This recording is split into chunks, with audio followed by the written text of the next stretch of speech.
dernièrement, j'ai eu mal au dos parce que j'ai eu des visites chez moi et je suis tranquille. Ah! Voilà. Alors la première chose qu'on m'a dit, tu sais, Sophie Calle l'a déjà fait. J'ai dit, mais non, je l'ai fait avant Sophie Calle. Mais c'est de se mettre au lit, c'est tellement pratique. Parce que quand on a un peu mal au dos, on est bien, et pour débattre, il faudrait que tu me mettes un coussin de plus. Il n'y a pas un coussin de plus là-bas derrière, pour que je me sente un peu mieux. Je me lèverai parce que j'aurais toujours envie d'écrire. Le débat, c'est quand même concerne, y a-t-il du nouveau? J'ai eu un débat chez moi sur le thème du zen. Et est-ce que le zen est hypocrisie ou est-ce que le zen existe? Est-ce qu'on peut être vraiment zen au-dessus de la mêlée et dire, bon, tout le monde est égoïste, moi je suis zen? Et j'ai dit non, le zen n'existe pas, c'est une forme d'hypocrisie. Elle n'était pas très contente avec moi, elle n'était pas d'accord avec moi là-dessus. Et moi je maintiens quand même que le zen, quelqu'un qui dit j'ai affaire qu'à des égoïstes cons, j'ai affaire qu'à des égos partout, je veux me retirer, essayer de survoler la situation. C'est quand même une forme d'égo, non? C'est une forme de fuite. C'est une forme de fuite, mais une fuite, c'est une stratégie. La fuite est une stratégie, comme il y a par exemple la salamandre, il se déguise pour fuir. Les animaux, il y en a qui font de la fuite une stratégie de survie. Donc je lui ai dit que quand même votre stratégie zen est une forme de survie, donc c'est de l'ego quand même. C'est l'ego qui survit en se disant je ne me fais pas me voir, il vaut mieux vivre caché que pas caché, ceci, cela. Donc, et c'était intéressant. Alors je vous dirais avec qui j'ai discuté pendant 1 heure, avec Stéphanie de Monaco qui est venue chez moi pour m'acheter un tableau sur le sida. Alors, elle est venue avec sa Rolls Royce, sa belle voiture, et 4 mecs qui sont descendus. Et il y avait un monsieur qui était en train de me livrer quelque chose, il disait mais c'est vraiment Stéphanie de Monaco. Je dis oui, c'est Stéphanie de Monaco. Elle est très très très gentille. Elle a de très très beaux yeux, elle est très très simple. Mais ceci dit, quand je lui ai parlé d'eux, elle m'a dit je vais essayer d'être zen et de ne pas avoir à faire à l'ego. Moi, ça quand même, ça m'a marqué cette histoire-là. Moi, je vous présente quand même un artiste ici qui croit faire du nouveau, ou qui est faire du nouveau bas, c'est ça ici. Et ça ici, il a montré un tableau qui est en bas. Alors moi j'avais pris le principe que toute personne qui a envie de montrer un tableau et qu'on en discute peut le faire. Donc toi tu as ton tableau en bas, si tu as envie tu viens le montrer et tu le défends. Il est en bas dans la cave. Voilà. Tu peux, hein? C'est une bonne idée, tu as envie. Il faut aller le chercher. Il faut aller le chercher parce que moi je ne veux pas quand même descendre dans la cave chercher ton tableau. Alors, il n'y a qu'un artiste ici. Il y a une autre artiste. Alors, qu'est-ce que vous avez montré comme nouveau? Vous avez quelque chose dans votre sac? Oui. Ah, enfin, ça fait 2 qui présentent quelque chose. 2 qui présentent quelque chose, ça c'est très intéressant. Nicole du Wagram, on ne dirait pas, mais elle a du nouveau aussi. Elle a du nouveau dans la mesure où elle a vendu le Wagram, qui était un lieu où tout le monde allait, et elle s'est abstenue, et l'abstention est une forme de nouveau. Voilà. Alors voilà, il y a une personne qui nous montre du nouveau, ou qui dit que c'est nouveau. Alors à premier abord, c'est l'abstraction. À premier abord, c'est du support surface, ou c'est la matière, en regardant uniquement la couverture, le couvercle. Si je l'ouvre, ah, c'est de l'abstraction. Alors, comment est-ce que... Oh là là, il y a un petit côté très mondain vers la fin. Très mondain, très mature, presque New Age. Avec des types avec des rubans bleu, blanc, rouge. Ah non, non, non, ça c'est drôle. Et le monsieur officiel qui montre le tableau de madame en disant, vous voyez bien que vu que je le tiens, il est beau. Ça, c'est vraiment... ça devient drôle. Mais est-ce que dans ce côté drôle, vous y tenez votre peinture? Ah oui. Est-ce que vous croyez que vous avez apporté quelque chose de nouveau? Ah oui. Qu'est-ce que vous avez apporté? Dans le monde échélien, dans la symbolique de l'échelle qui existe depuis la nuit des temps, j'ai créé la maison échelle Bicéphale, systémique, Attendez, ça c'est très important. Donc, parce qu'elle est beaucoup plus importante que l'on croit, parce qu'il nous propose un monde échélien. Il y a un monde hegelien, il y a un monde kantien, il y a un monde...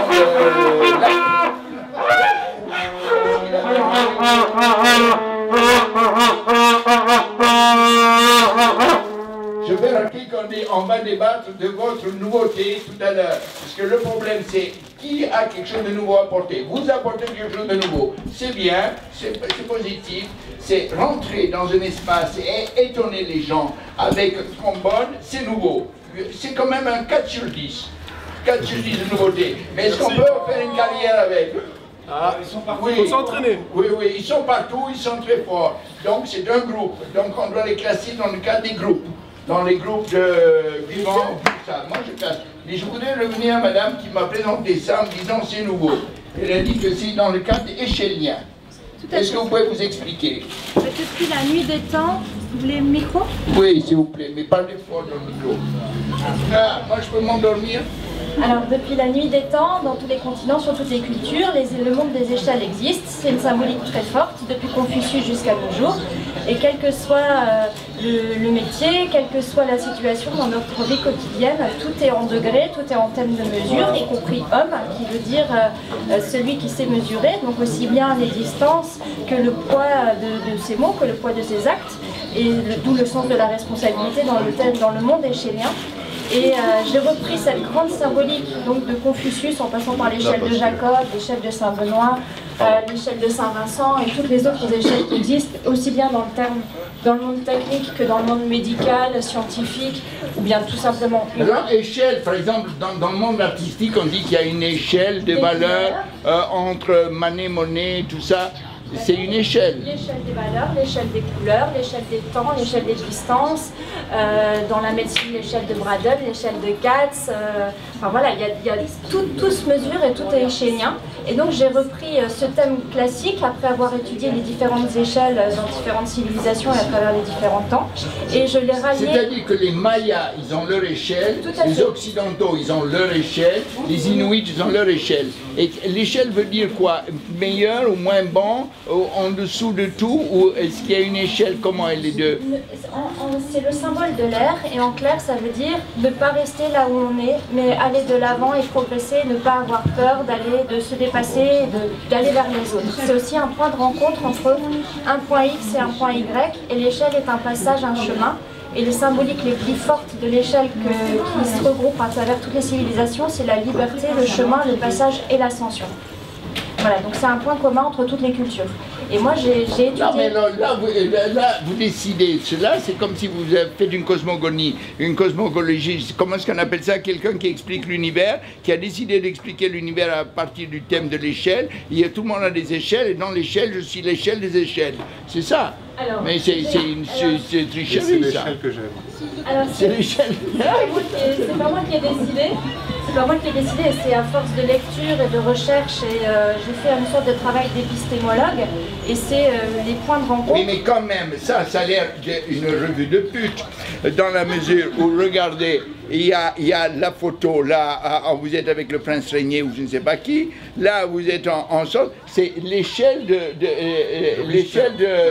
comment on pourrait dire, l'échelle de je me fais voir ailleurs. Alors Ben, c'est un très très beau compliment, parce qu'au moins mon échelle est publique. Donc elle est accessible à tous et à toutes. Et donc c'est pas un compliment, c'est bien, mais je veux dire, non, c'est un compliment. Mais ceci dit, votre peinture, est-ce que votre peinture apporte du nouveau? Dans le cadre de votre échelle, oui. Dans le concept, oui. Dans le concept échelle. Mais si quelqu'un ne connaît pas l'histoire de l'échelle, il voit ça, il dit tiens, l'abstractionnisme que j'ai déjà vu chez Pollock en 1948, avec une petite variation, remplir l'espace d'un trait qui occupe l'espace. C'est pas une peinture qui nous étonne, qui n'est pas une peinture qui nous choque. Les jeunes gens là, ils ont choqué plus, beaucoup plus étonnant là. C'est très bien, ça doit être mon côté bourgeois. Alors il y a une échelle de bourgeoisie chez vous? Sûrement, mais comme j'ai étudié toutes les échelles qui m'ont précédé de l'Antiquité à nos jours... Ça c'est 100% Pollock ça. 100%.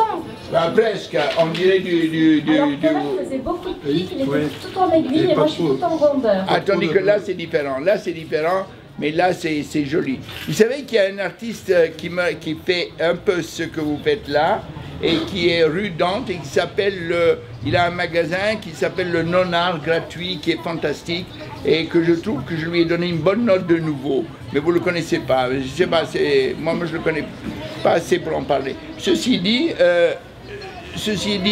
elle défend son point de vue de nouveauté en disant ce que je fais est important parce que ça rentre dans le cadre des échelles. Et nous, on croyait échelle, monter l'échelle, passe-moi l'échelle, je veux monter au 4e. Elle nous dit, l'échelle, tout est échelle dans la vie. Et ça, c'est quelque chose de nouveau. Donc je dirais que pour la théorie des échelles, je vous donne une bonne note. Pour la peinture, je vous donne un 0 sur 10. C'est bien, j'ai tout à faire devant moi alors.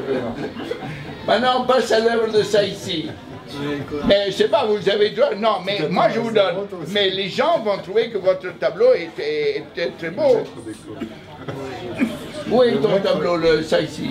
Il est derrière toi. Ben, derrière moi. Alors, ça ici, mets-le sur là-dessus. Le maître d'école de Nice. Alors, ça ici, je ne veux pas en parler deux fois. Et ça ici, pourquoi est-ce que tu trouves que tu fais du nouveau là avec ça? Est-ce que ce n'est pas un peu écoute en te disant, bon, je vais mettre le portrait de Duchamp, donc je récupère la gloire de Duchamp. Je vais mettre le portrait des révolutionnaires, donc je vais me faire passer pour le révolutionnaire. Je vais mettre le portrait de Kadhafi, donc je vais jouer je vais me faire passer. Donc, en fin de compte, tu as l'actualité qui joue là-dedans, l'actualité révolutionnaire forte, hein? Et tu fais penser que tu avances comme ça. Bon, c'est mieux que ce que tu faisais avant. Avant, tu faisais des fleurs, non? Des bouquets de fleurs. Et des paysages. Bon, tu es passé du paysage à l'actualité. Bon, tu essayes de te défendre. Moi, tel quel, je vois rien. J'ai vu une certaine qualité. Il m'a étonné, surtout le portrait de Duchamp, parce que moi je suis un maniaque de Duchamp.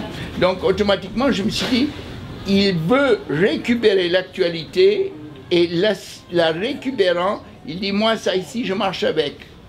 Et alors comme c'est l'actualité qui l'intéresse, c'est la révolution, donc il marche avec les révolutionnaires ou quelque chose comme ça, non? Pourquoi est-ce que je devrais acheter ça? Pourquoi est-ce que je devrais acheter en pensant demain matin j'essaie de le vendre et personne ne me l'achète? Non, mais tu devrais pas acheter ça à la personne.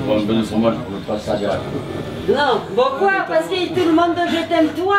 Il n'est pas obligé d'acheter. Non, ça ici à la parole. Ça ici, lève-toi. Non, je sais pas pourquoi. Écoute, pourquoi je trouve que... Tu connais, tu as personne. 2 minutes, laisse-le parler. Vraiment personne. Non, allez, ça ici, à toi. On ne te demande rien pour le moment. Allez, ça ici. Non, si tu me demandes ce que je trouve de nouveau là-dedans, je sais pas, on fait jamais vraiment du nouveau, de toute façon, tout a déjà été fait. L'actualité, est-ce que j'essaye de... Tu dis que que je fais le portrait de quelqu'un de connu pour me attirer sa reconnaissance. Non, parce qu'on a reproché ça, on a reproché ça à Andy Warhol en disant Andy Warhol, en peignant le portrait de Marilyn, prend la gloire de Marilyn et s'ajoute à la sienne. Donc il prend la gloire de l'autre, ajouté à la sienne, ça fait une double gloire. Donc tout le monde dit ah Marilyn de Warhol. Donc Marilyn de Warhol, s'il avait pris la concierge, ça aurait moins bien marché que de prendre Marilyn. Bien sûr, Monsieur la parole. Il est nouveau dans son travail, mais je suis passé avant. C'est-à-dire c'est l'appropriation de ces images et les restitutions. Ce qu'a fait Warhol aussi. Ouais, donc la nouveauté, elle est là. C'est-à-dire s'approprier quelque chose et le restituer ensuite dans un art qui est propre et singulier. Tu vois qu'il a fait ça exprès? Lui non, moi oui. Warhol sans doute. Je sais pas, hein, excuse-moi. Je me suis sorti du lit. Non, mais justement, puisque vous êtes sorti du lit, j'ai le droit de faire une petite photo avec vous. Parce que je suis venue exprès de Lille. Oh là là, de Lille. Mais bien sûr, au lit avec moi. Non, revenons, mettez-vous au lit, allez, mettez-vous au lit. Je viens de me mettre au succès, donc voilà. Je succède à Stéphanie de Monaco. Ah, c'est d'accord. Ouais, bon, mais alors, on continue, mais reste au lit, je vais faire le photo. C'est la Non, mais le problème avec le lit, c'est que ça prend beaucoup de place. Et comme ça prend beaucoup de place, on ne peut pas mettre beaucoup de monde ici pour le débat. Et moi, je voudrais vous rappeler qu'il y a une expo là-haut que vous n'avez peut-être pas vue, une expo avec le grand livre de Newton que j'ai sorti, avec les meilleures photos de Newton, plus une exposition sur l'art érotique. Donc donnez un coup d'œil à l'exposition, il faut laisser passer les gens, prenez un verre à boire et on remet le débat en marche. Je peux répondre à ma question. Alors maintenant on va répondre à la question de ça ici. Je voudrais aussi en poser une à ça ici, si c'est possible. Comme ça il répondra à plusieurs questions. Je mets ça droit. J'ai remarqué qu'il y avait 36 poses, 6 x 6. Est-ce qu'il y a une symbolique du nombre 36? Où sont les pauses? Ah oui, non, au départ, non, il n'y a pas de symbolique du chiffre 36, 6 x 6, mais c'est vrai, c'est vrai. Il doit y en avoir une dans la Kabbale. Je fasse une belle photo avec elle. Il y a toujours dans les valeurs guémétriques de la Kabbale, dans la tradition juive, des 36. Je ne les connais pas tous par cœur, mais j'ai lu ça. Ah bon, il faudrait Ah, je vais vous... Ah non, non, je vais vous... Ah si. C'est intéressant, je ne savais pas. Bon, mais je ne suis pas là pour être photographié. Je suis là pour le débat. Est-ce que, pour chercher la vérité, pour savoir qu'est-ce qui est vrai, qu'est-ce qui est faux, pour savoir si ça vaut le coup ou pas de continuer à... Est-ce que je suis en train moi-même de faire de la comédie vide, creuse, sans rien, ou est-ce que vraiment je suis en train de chercher du nouveau, vraiment, ou est-ce que je m'intéresse au nouveau, ou est-ce que... Qu'est-ce qui est nouveau? Alors, Ludo a la parole, Ludo a la parole. Ludo croit que j'ai du nouveau. Quand ils ont arrivé avec les... Ah oui, alors les trombones c'est bon, c'est le plus nouveau. Alors pour le moment, c'est vous qui gagnez, vous êtes le plus nouveau. Merci. Vous êtes le plus nouveau. Bon, maintenant, est-ce qu'ils ont fait exprès ou est-ce que tout simplement c'est une blague? Moi je sers à voir, c'est pas nouveau. Moi je trouve qu'elle est trop lisse, c'est nouveau, mais pas trop parce que tout le monde l'a déjà fait, on le refait 20 fois. C'est du vin rouge. Bon, est-ce que... Appropriation, restitution, je crois pas que c'est nouveau. Non, moi je voudrais que tout en se mettant en lit, tout en faisant des tombeaux, tout ça, ne pas oublier le fond du débat. Le fond du débat, c'est qu'est-ce qu'on est venu, où on en est avec l'art aujourd'hui. Moi j'ai pensé, j'avais fait une liste de gens qui m'intéressent. Sophie Tam m'intéresse, parce qu'elle parle de sensibilité, mais elle n'est pas venue, elle n'est pas là. Moi j'aimerais bien que les gens qui disent qu'ils sont au-dessus de la mêlée me le montrent. Oui. Super. Qu'est-ce qu'il veut boire? Moi, Tu veux boire? Il est bon ce vin. ça pas trop. Il est adorable. Qu'est-ce qu'il veut encore? Mais je t'ai coupé la parole, Ben. Ah bon, on peut craquer. Non, c'est pas. Reste au lit, reste au lit. J'ai coupé la parole à Ben. Moi je préfère une femme nue au lit, mais c'est pas grave. Hein. Non, elle peut se déshabiller, Donc, concernant ce que devient l'art, je trouve qu'à l'heure actuelle, l'art, enfin, mis à part Duchamp et le Confucius dont vous faites partie, qui était très rassembleur, l'art devient trop politique, très politique, et pas assez rassembleur justement comme dans les années 70-80. Et c'est ce que je recherche chez les artistes.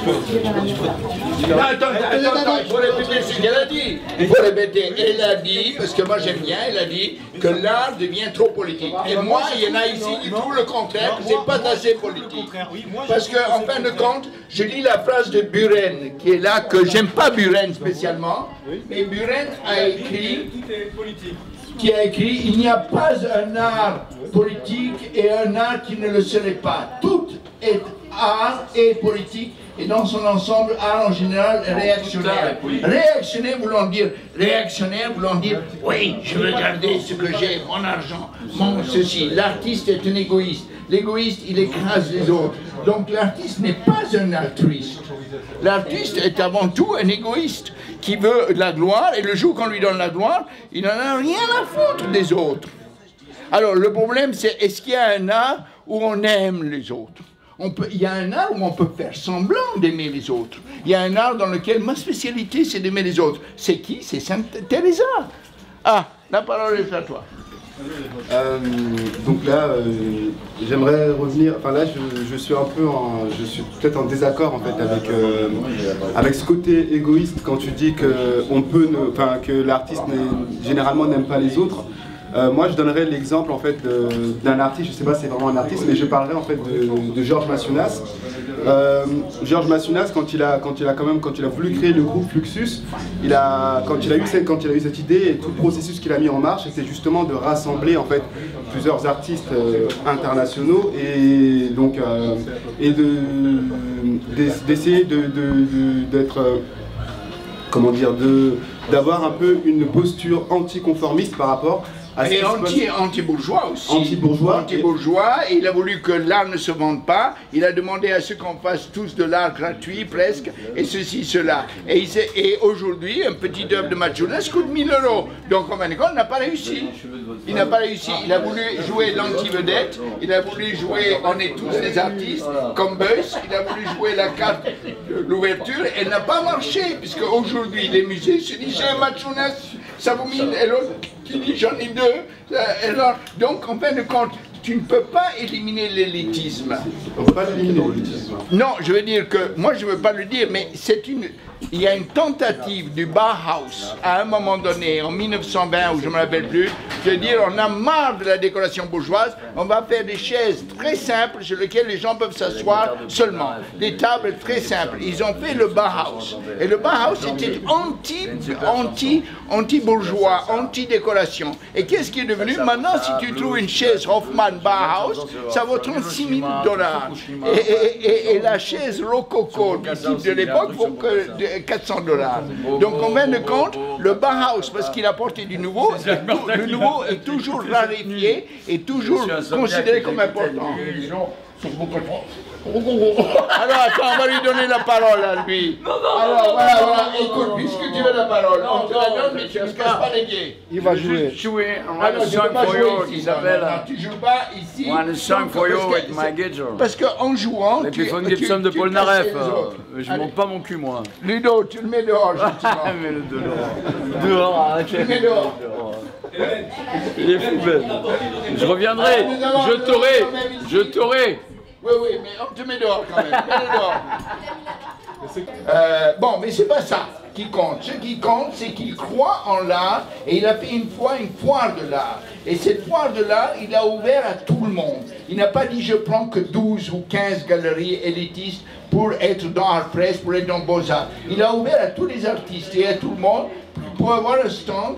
Et cette foire de l'art était remplie de créativité. Ensuite, lui-même, il s'est cru artiste. Il a commencé à faire du sous-César. Qu'est-ce que c'est du sous-César? César compresse des bouteilles de Coca-Cola. Il a trouvé des bouteilles de Coca-Cola par terre écrasées dans la rue. Il a dit, je signe ça, Robert Rooks. Je lui ai dit, quand même, c'est pas très nouveau.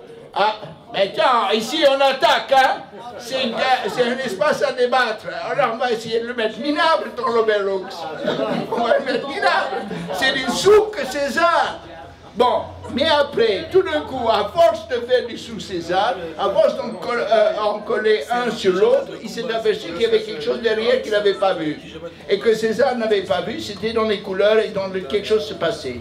C'est-à-dire qu'on part pour faire quelque chose, et en croyant faire quelque chose d'autre, on fait autre chose. Et c'est là que je dis que Robert a droit de citer, d'avoir apporté autre chose. Il faut tirer la table ici, s'il vous plaît. Oui, peut-être. Parce que les gens veulent monter et voir l'exposition là-haut.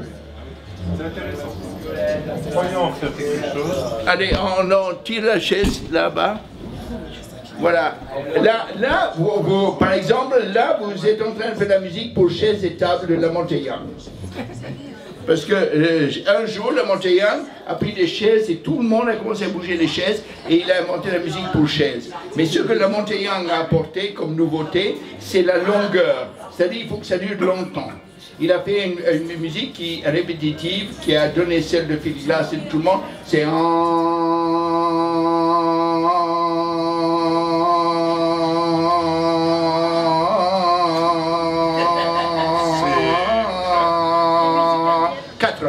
Pas nouveau, à 4 heures, on paye que $100. Si on fait que 2 heures, on paye $500.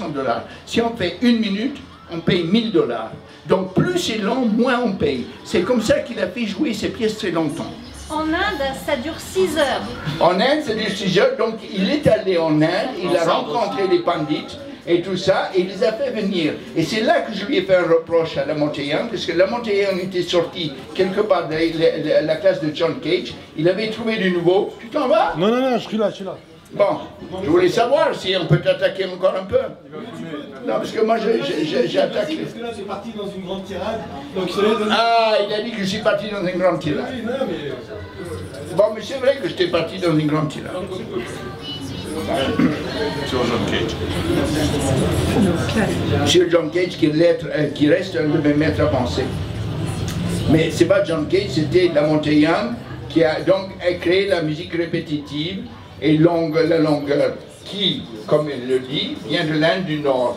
Mais l'Inde du Nord, c'était chez eux traditionnel, tandis que chez John Cage est venu du art contemporain. Et la musique contemporaine a rencontré la musique traditionnelle, et c'est là que je trouve que Lamont et Young a perdu. Parce que il s'est mis presque à s'habiller comme un Indien de l'époque, et il a fait venir les pandits qui lui ont appris le problème des quarts de ton. C'est-à-dire que Beethoven fait de la musique comme ça, et avec un seul des na, Lamont et Young, il fait sur les quarts de ton. Donc le quart de ton est aussi important chez lui, la variation du quart de ton, que est toutes les notes du solfège pour Beethoven ou Mozart. Mais moi les deux sont bons. Bon, où est-ce qu'on en est pour un débat? Allez hop, à toi. Tu as parlé de cet artiste qui n'a pas réussi parce que des années après, son objectif n'était pas atteint sur le prix des chaises du Bauhaus. Ah non, son petit... Moi je pose la question, qu'est-ce que c'est que réussir? Et ce que tu sous-entends, c'est qu'il n'a pas réussi parce que dans la durée, son objectif n'existe plus. Eh bien, je me demande si c'est une bonne façon de regarder atteindre un objectif. Est-ce que c'est une bonne façon? Est-ce que réussir, c'est dans la durée? Pour moi, je me demande si réussir, c'est pas simplement faire une expérience sur une échelle de temps, et puis ça ne dure pas, c'est pas pour ça que ce n'est pas une réussite. Et j'ai pensé à ça en vivant une partie de l'été dans une pseudo-communauté. Et puis les critiques qui venaient de l'extérieur, c'était mais c'est pas durable, c'est un peu bancal, ça va se casser la gueule. Et je me suis dit mais aujourd'hui une entreprise viable, c'est quelque chose qui a au bout d'un an, 2 ans, on parle de viabilité. Et pour un projet humain ou une expérience, une démarche, on se demande mais est-ce que c'est vraiment carré, est-ce que c'est stable, est-ce que ça peut durer des dizaines d'années? Je pense qu'il ne faut pas regarder comme ça, et simplement une expérience qui existe, c'est une réussite, même si elle se casse la gueule au bout d'un temps très court. Non, j'ai bien aimé, moi personnellement, j'ai bien aimé ton argumentation là. Reprenons Bauhaus, quand j'ai dit qu'ils n'ont pas réussi, c'est le contraire. Attends, une seconde, voyons un peu.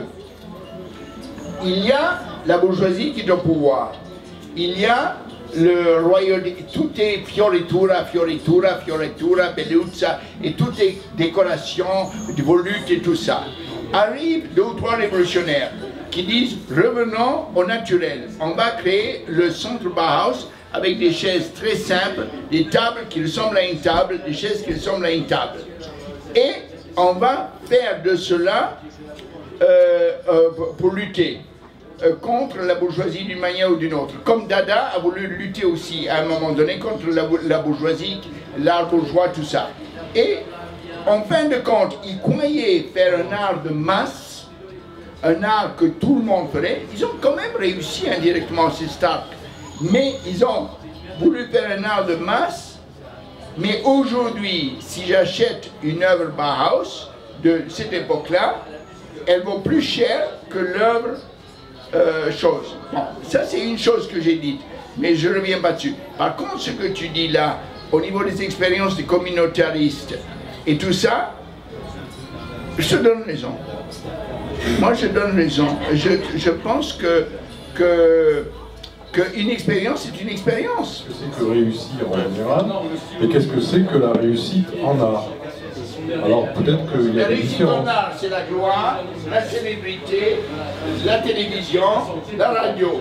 Alors, combien de temps ça dure? Et puis, ça peut se casser la gueule. Oui. Est-ce que c'est vraiment la réussite? Par exemple, il a fait une expérience. Parce que les pompiers, ils réussissent, il a fait une expérience yoga ou une expérience zen quelque part.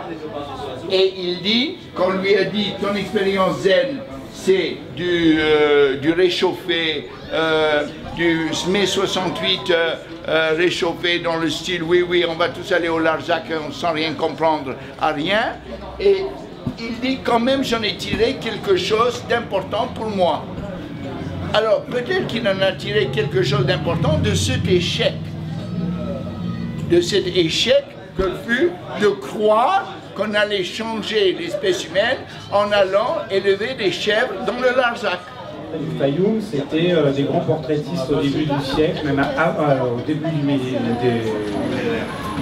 du deuxième millénaire et aussi pendant le début du premier, où donc des artistes qui étaient à la fois sous influence grecque, romaine et égyptienne faisaient des portraits magnifiques. Ces portraits, donc on les mettait sur les momies et les momies restaient soit dans quelques temps dans les appartements. Comment sais-tu qu'il n'y avait pas des célébrités parmi eux? Il y avait des célébrités. Ce que je veux dire, c'est qu'à partir de là, ensuite, tous ces portraits, une fois qu'ils avaient fait leur tour dans la maison, on les balançait dans des trous qui étaient attends, qui n'étaient pas prévus pour la conservation. Je parle pas des... C'est pas vrai. Attends. C'est pas vrai. On les a ressortis au XVIIIe et XIXe siècle, on les a découverts, et ils sont dans tous les musées du monde actuellement, et on reconnaît la qualité de ces œuvres d'art qui ont été sauvées par le sable, qui ont été sauvées par la sécheresse, mais pendant un temps, ils ont été mis au rebut. Oui, mais il y avait le pouvoir politique qui avait besoin de se voir dans un miroir. Et alors, ils se faisaient faire leur portrait par des centaines de personnes, ils enterraient dans leur enterrement. Mais le pouvoir politique, lui, il voulait survivre avec son ego. Et le pouvoir politique s'enterrait. Donc, comme aujourd'hui, par exemple, le pouvoir politique se mettrait à faire des Coca-Cola, et on redécouvre Coca-Cola dans 1000 ans, et on dit, ah, la découverte de Coca-Cola, l'image de Coca-Cola. Ça, c'est effectivement, c'est parce que je n'ai pas tout à fait fini. Je voulais dire que chaque société, à un moment donné, secrète un nouvel art, un art nouveau, je dirais, mais quelquefois qui vient du passé, ou qui est une redécouverte du passé, et de temps en temps, une fois par siècle, moins, peut-être un peu plus, on a un génie qui vraiment, lui, apporte quelque chose de totalement nouveau. Mais après, pour les autres, je suis désolé, même pour toi, Ben, je pense pas que tu... Ce que je veux dire, c'est qu'on en revient à l'échelle de valeur de madame. Des génies, il n'y en a pas 3 par siècle. Il y en a un par génération. Quand tu... Ça me paraît bon. Je voulais juste rebondir sur ce que tu disais. C'est pas forcé, il y a des siècles sans, et puis il y en a qui... Sur ce que tu disais tout à l'heure par rapport au génie qui apporte du nouveau. Moi, je suis pas sûr que le génie, enfin, il apporte vraiment quelque chose de nouveau. Hervé, c'est... Comment ?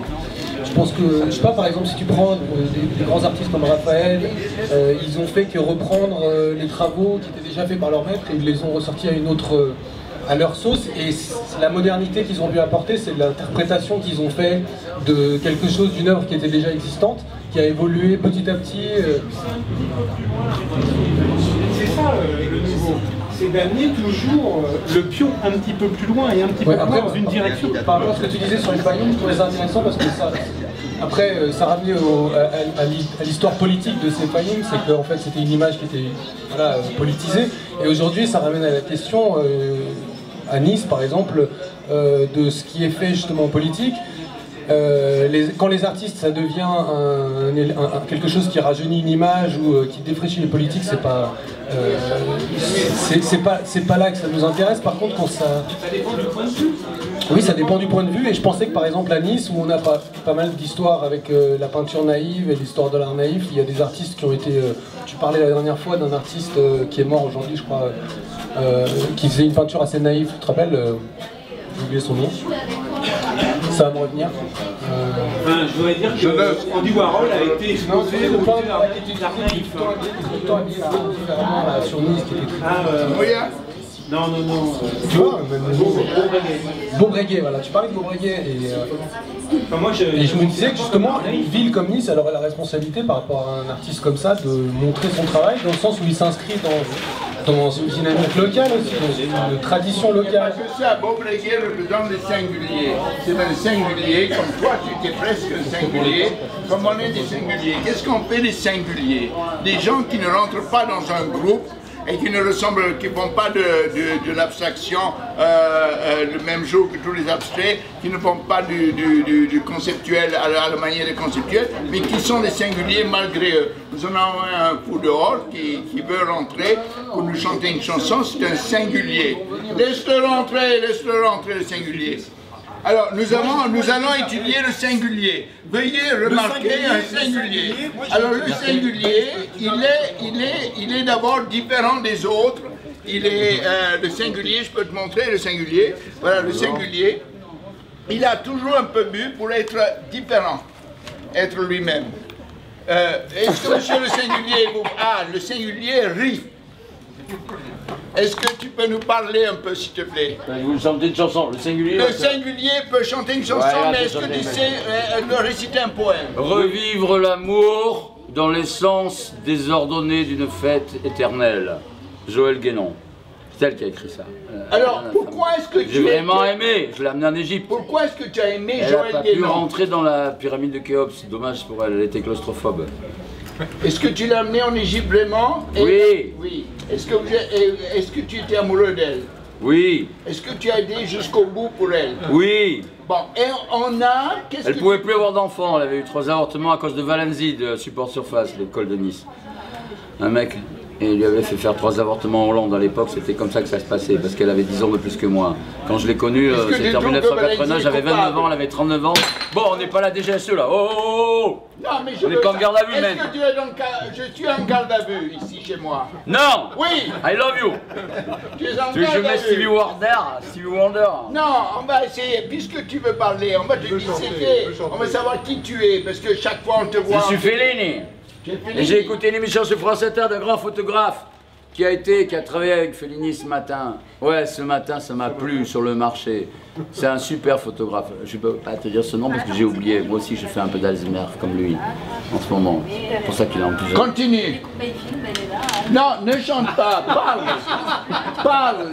Je préfère que tu parles. C'est la guitare à Paul Naref. Tu niques pas l'Epiphone Gibson de Paul Naref. Non, elle a déjà été niquée plein de fois. Non, non, non. Tu parles. Tu nous dis qui tu es. Où est la housse? La housse. Tu nous dis qui tu es. Elle est là, elle est là. Parce que le barde, il finit mal. Si tu es un singulier, tu seras un singulier jusqu'au bout. Est-ce qu'il y a d'autres singuliers ici? Moi je trouve que, tu vois, on est dans une ville, il y a des œuvres qui sont singulières. Tu vois sur la promenade, le peintre là, le peintre qui est là. Ça n'a jamais été restauré, ça. Pourquoi on restaure pas ça? Et pourquoi on dépense des millions, ma mec? Moi je pose une question. 3 minutes, hein. Parce que dans la chanson, c'est comme si on était dans la pizzeria. Je suis dans un espace de débat. Et dans l'espace de débat, tu as le droit d'être toi-même, mais tu n'as pas le droit de nous casser les pieds avec une chanson, à moins que tu sois... Plus tendrement atterri, le long des rives de mon cœur. Donne-lui le micro. Non, non, non, tu n'auras rien parce que ça va être piqué et après ils vont faire business avec moi. Non, je te fais ça. Ah, il a un ego. Il vient de divulguer qu'il a peur qu'on lui pique ses idées et qu'on fasse du fric avec ses idées. Donc il les rentre dans le cadre des égos normal. Vivront en fantaisie, feront. Non, mais ça c'est nul. C'est 1 sur 10. 1 sur 10. Non, tu n'es pas toi-même. Bon, don't worry, be happy. Don't worry, be happy. Ça suffit comme ça, comme la musique de Charlie Leclerc, l'inexorablement dans l'enfermement et l'éblouissement que tu dessines, Ben. Oui, mais là, tu nous as pas épaté avec la chanson, tu nous as épaté quand tu nous as parlé de Valenzi, de ta vie. Disons que ta vie nous intéresse, parce que ta vie est singulière, ta vie possède quelque chose. Ta vie, c'est qu'on te pense pour le casse-pied du quartier, ceci, cela, mais tu es plus que ça. Tu es quelques-uns disent le poète raté, les autres qui disent le poète qui nous casse les pieds, les autres disent ce n'est pas un poète. Mais qui es-tu? vu. Moi, je te fais cadeau tu m'as fait cadeau d'un truc.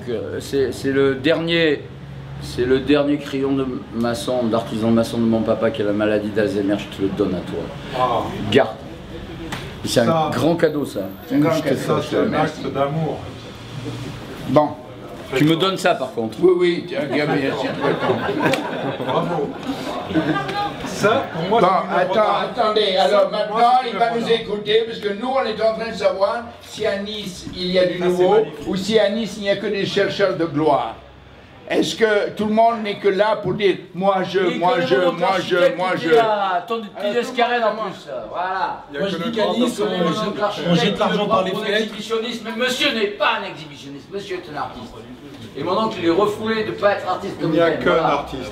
Et donc moi je maîtrise ma famille et je maîtrise les artistes en même temps. Donc je suis un bon artisan quelque part. Un bon producteur aussi. Alors, tu maîtrises, qu'est-ce que c'est? I know me, je me connais, man. Il n'y a plus de vin rouge là, il n'y a plus rien à boire, quoi. On méprise les merci, toi. Il a entendu parler, t'as bien parlé, comme t'as parlé. Finalement, il n'y a que de l'artisanat. Tu es énorme. Je vais remarquer qu'il y a une expo érotique là-haut. Tu m'en veux pas. S'il vous plaît, vous étiez en train de demander si les artistes avaient un ego. Allez-y. Non, j'allais me mettre au lit, mais je dois habiller. Je me mets au lit avec des familles. Mais je voulais dire quelque chose. Alors attends, elle voulait me dire quelque chose. Bon, mais pourquoi on restaure pas c'est mon ami, grande danseuse de ballet. On restaure pas cette fresque là. Je connais un sculpteur aussi. Pourquoi il la refait pas? Mais parce que il faut le dire, c'est tout. Quand on était petits, c'est un truc qu'on va se rappeler quand on est. Oui, c'est vrai. Ah, il y a Alors, Ben. Bon, alors la parole est à Marlène. Alors Ben, vous étiez en train de demander, juste il y a 5 minutes, si les artistes c'était moi, ou si encore ils voulaient faire des choses pour l'humanité, pour les gens qui les entourent. L'humanité s'en fout des artistes, il n'y a que moi et l'humanité. Moi, je vais aider l'humanité. Moi, je suis altruiste. Moi, je donne de l'argent. Moi, je suis gentil. Moi, je suis méchant. Ça commence par moi. Alors Ben, j'aimerais savoir si le moi Ben aimerait participer à une vente aux enchères au profit d'une association qui s'appelle Trait d'Union et me faire... Ça y est, on essaie de m'embarquer dans une histoire encore louche. Non, c'est pas louche du tout, c'est une vente qui aura lieu à Cannes en mai 2012. Mais ça c'est des affaires, on discutera des affaires tout à l'heure. Les affaires, non, là en fin de compte c'est la preuve, c'est que l'artiste il devient un mouton dont on se sert.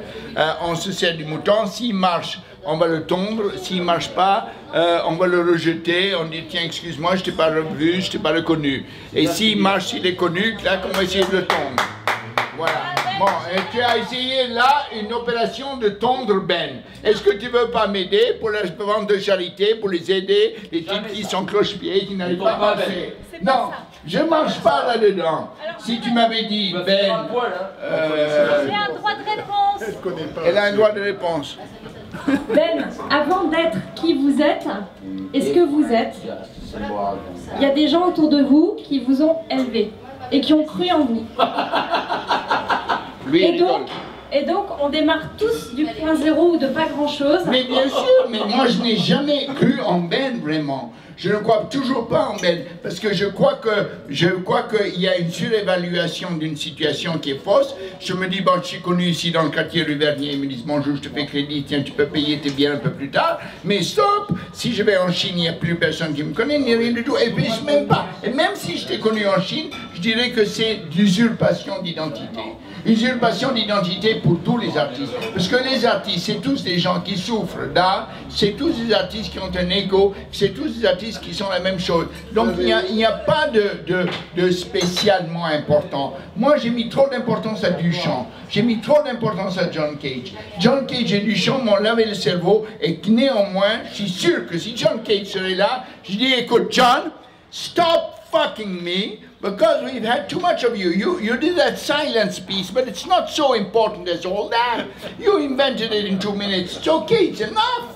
un Duchamp, je lui dirais, why you copied Brancusi, which was you were jealous of Brancusi.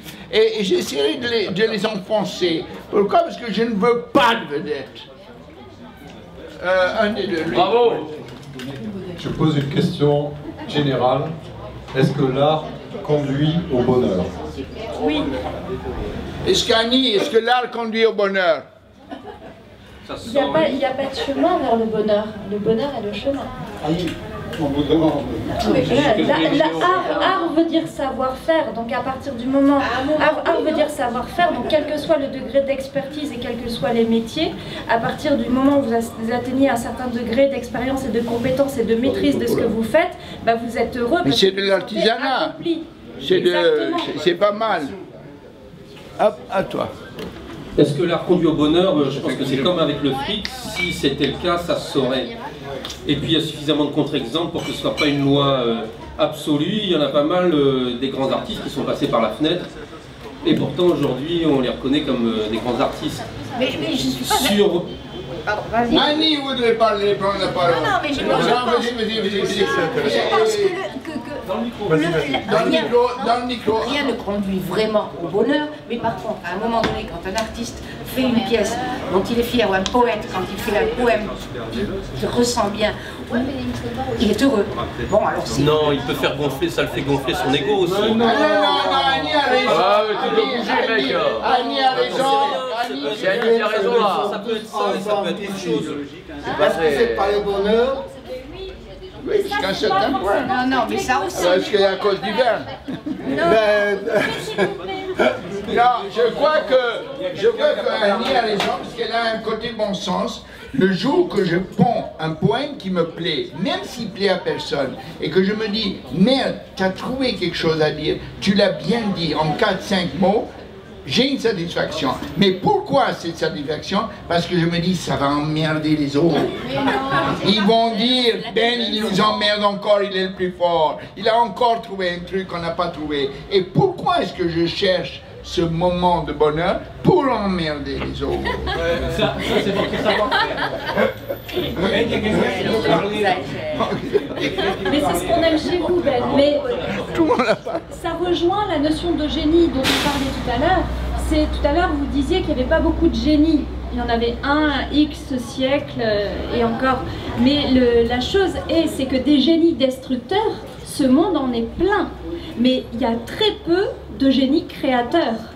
Et la preuve en est, c'est que même en Inde, il y a 2 dieux. Mais là, tu fais du spiritualisme. Bientôt, tu vas te décoller, la table, va se lever, et tu vas faire de la lévitation. Les génies créateurs, lévitation, oh, Krishna, Krishna. C'est la science, hein, c'est bon, on en est là. Merci. Moi, ce que je pense, c'est qu'il y a le bonheur d'avoir créé une œuvre. Un artiste, oui, mais c'est le plaisir et le bonheur qu'il éprouve parce qu'il est content de son œuvre. Mais après, il y a comment cette œuvre est reçue par le public. Et les réactions sont différentes, peuvent être à l'encontre de ce que pense l'artiste. Et c'est là où son bonheur peut en prendre plein la gueule, parce qu'il se rend compte qu'il n'est pas accepté par le public. Et comme un artiste vise à la gloire et au fait de faire plaisir aux autres aussi. Et s'il ne fait pas plaisir aux autres, et bien pour lui c'est un échec. Et là le bonheur il n'y est plus. Il faut qu'il se remette en place. C'est pas mal dit, c'est pas mal dit. Sauf si tu es Ben. Donc il a résumé, à un moment donné, je suis heureux, et les autres ne m'aiment pas, donc je suis malheureux. Mais je pense, je les aurai dans 20 ans, ils vont m'aimer. 20 ans, quand je serai mort, ils viendront chercher mes œuvres d'art. Moi, j'aimerais rebondir sur ce qu'a dit monsieur Charles. Donc vous disiez l'artiste aime faire plaisir aux autres, et donc c'est dans ça qu'il arrive à puiser son bonheur. Mais quand on prend l'exemple par exemple de Marcel Duchamp, je pense qu'il trouvait plus son bonheur en ne faisant pas justement plaisir au jury qui jugeait son œuvre comme étant non art. Et donc je pense que son bonheur était justement là, parce qu'il arrivait justement à être indifférent, et donc le bonheur était là parce qu'il ne plaisait pas. Donc s'il aurait plu Marcel Duchamp, je pense pas qu'il y aurait un bonheur. Alors ce que tu dis est très vrai et très faux en même temps, parce que je trouve que les gens comme Marcel Duchamp et John Cage, on dit on ne veut pas rentrer avec les autres, on va se décoller, on va se marquer nos différences. Donc déjà, est-ce qu'ils ont fait ça par désir de supériorité, parce qu'ils savent que, vu que tout le monde fait l'abstraction, je ne vais pas faire l'abstraction, vu que tout le monde fait ceci, alors Duchamp a même dit que l'odeur de la térébenthine l'ennuyait. Quand il y avait Manet, Monet, tous les peintres peignaient avec la térébenthine, les ateliers sentaient la térébenthine, il a dit l'odeur de la térébenthine m'emmerde. Et là, il a pris position au-dessus de la mêlée. Mais est-ce que ce n'est pas le grand artiste, c'est de faire de la rupture. La rupture, c'est de dire, je ne marche pas avec tout le monde. Je vais faire autre chose ailleurs. Mais c'est très difficile d'être une rupture. C'est impossible. D'être une variation, c'est très possible. Demain matin, je vais devenir un variateur de support surface. En 10 minutes, j'ai trouvé un truc. Si je veux être un variateur de Kandinsky, j'ai 3 minutes, je trouve un truc. Si je veux être un variateur de Duchamp, c'est très facile aussi. Je fais un objet, au lieu de mettre cette chose, je le mets en verre comme Caminetti, et c'est tout. Et ça. Mais comment faire une vraie rupture? Les ruptures, c'est des super-égos. C'est des égos qui se rendent compte de la situation, qui n'ont peut-être pas besoin de la gloire, qui se disent je ne la cherche pas maintenant et qui coupent, qui cassent le jeu. Et ils ne sont pas spiritualistes dans le style ça ne m'intéresse pas. Quand ils disent ça ne m'intéresse pas, c'est une façon de dire j'ai 4 as. Ils sont tous au poker. Et il y en a qui ont 4 as et d'autres qui ont des poules, des trucs, et ils s'en sortent pas. Qui la parole? Le débat est terminé, plus personne n'a envie de parler. Oui. Ah, madame. Moi, je ne suis absolument pas artiste, donc ce que j'ai à dire, vous le relativisez peut-être en fonction de vos formations. Mais il y a quelque chose qui m'a bien interpellée sur Paris quand j'ai vu monter l'art de l'Australie avec les aborigènes. Et en lisant que ces hommes avaient comme seule ambition d'être créateurs, ils étaient à l'image de leur dieu, c'est-à-dire qu'ils étaient créateurs, et que leur but, quand on est allé au musée de Quai Branly, il y avait c'était formidable d'avoir un archéologue et un anthropologue qui étaient là, parce que tous ces signes étaient bien intéressants, mais je ne les comprenais pas. Et donc ils nous ont décryptés. Et ils nous ont expliqué que ces supports n'avaient aucune valeur. C'est-à-dire qu'ils n'étaient faits que pour réenchanter les lieux et les réénergiser. Quand il n'y avait plus assez de bêtes pour la chasse, etc., c'est qu'il y avait une rupture dont ils prenaient en compte, et par leur peinture et par ce qu'ils faisaient, ils réénergisaient les lieux. Et je suis d'accord avec vous, et mais par conséquent, ça n'avait aucune valeur, et pourtant aujourd'hui, c'est faux. Ça vaut des millions. C'est complètement faux. Vous n'êtes quelqu'un qui regarde l'autre et qui dit je vais vous expliquer l'autre. Et on explique l'autre. En expliquant l'autre, déjà, il y a un déphasage que je n'accepte pas. Et deuxièmement, on invente que l'autre, comme une grande... a une sexualité différente, a une vision différente, a ceci différente. Et on met dans l'autre quelque chose qu'on n'a pas nous-mêmes. Et c'est donc votre explication que vous venez de donner là, c'est celui que donnent au Quai Branly les ethnologues, anthropologues qui ont fait cette exposition et qui ont dit regardez, je vais vous montrer. C'est un peu comme Jean Rouge qui montre l'art africain et tout ça. Et je n'aime pas ça parce que moi j'aurais voulu que ce soit l'aborigène lui-même qui vient défendre son truc. Et l'aborigène lui-même, il y a beaucoup de différentes situations. Il y a un moment donné, il y a le problème commercial, il y a un moment donné le problème esthétique, il y a un moment le problème d'où vient le nouveau. Mais le nouveau ne vient pas, quand il fait ces petits points-là, ne vient pas de ce que vous avez dit, du spiritualisme, de vouloir atteindre ceci autre chose. C'est faux. C'est faux. C'est un marché fabriqué. Encore aujourd'hui, maintenant, c'est un marché fabriqué aujourd'hui. Parce qu'avant, ils faisaient sur papier, maintenant, on le fait faire sur toile, on leur donne des toiles et vous ne produisez une cinquantaine de toiles par semaine et des trucs comme ça. Ça, c'est autre chose. Mais moi, je me sens très mal à l'aise quand je vais étudier une autre ethnie. Parce que je me dis, il faut que je sois de l'ethnie pour pouvoir parler de l'ethnie. Je ne peux pas parler de l'ethnie par-dessus. C'est toujours une forme de paternalisme et de je sais ce que l'autre. Et ça, c'est dangereux. Ce discours-là, c'était le discours. C'est le même discours que la dame qui a dit en Inde, les Indiens, Indien et vient du Népal et ceci, alors on va leur donner quelque chose. Mais c'est vrai que ça existe, la musique indienne, c'est vrai que ça existe, la peinture aborigène, c'est vrai que ça existe tout ça, mais le jugement que nous portons est toujours biaisé. Je dirais pas faux, mais biaisé.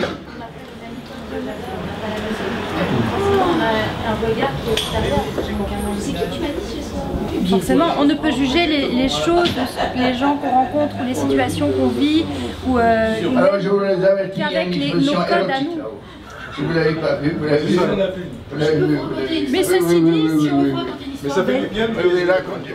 Moi, je ne suis venue pour la première fois que parce que c'était Botox. Botox nous a amenés chez vous la semaine dernière. Et quand j'ai appris que vous faisiez ce débat, je me suis dit, ça c'est quand même assez extraordinaire. Je vous ai rencontré il y a 50 ans. J'étais au lycée Calmette, qui était à côté de votre boutique. Et ça a trait quand même à votre exposition, l'air de rien, ce que je veux vous dire. Je suis venue à votre boutique avec une copine, en 6e j'étais, je vais avoir 10 ans et demi. Et j'ai malheureusement oublié mon carnet de, mon cahier de texte, mon cahier de, comment on appelle ça, de correspondance chez vous. Ça a été la panique, Et au lieu de me calmer et de revenir tout simplement chez vous, je suis allée signaler aux autorités scolaires que j'avais oublié mon carnet. Et vous avez mis une mauvaise note. Pire que ça, on m'a dit qu'il fallait absolument que j'aille retrouver ce cahier de correspondance. Et malheureusement, vous aviez écrit quelque chose dedans. Ça vaut cher maintenant. Et je pensais bien qu'il ne m'a créé que des soucis, donc je n'ai pas gardé mon support. Mais vous aviez écrit « a été prise en flagrant délit en train de faire la cour au concierge du lycée ».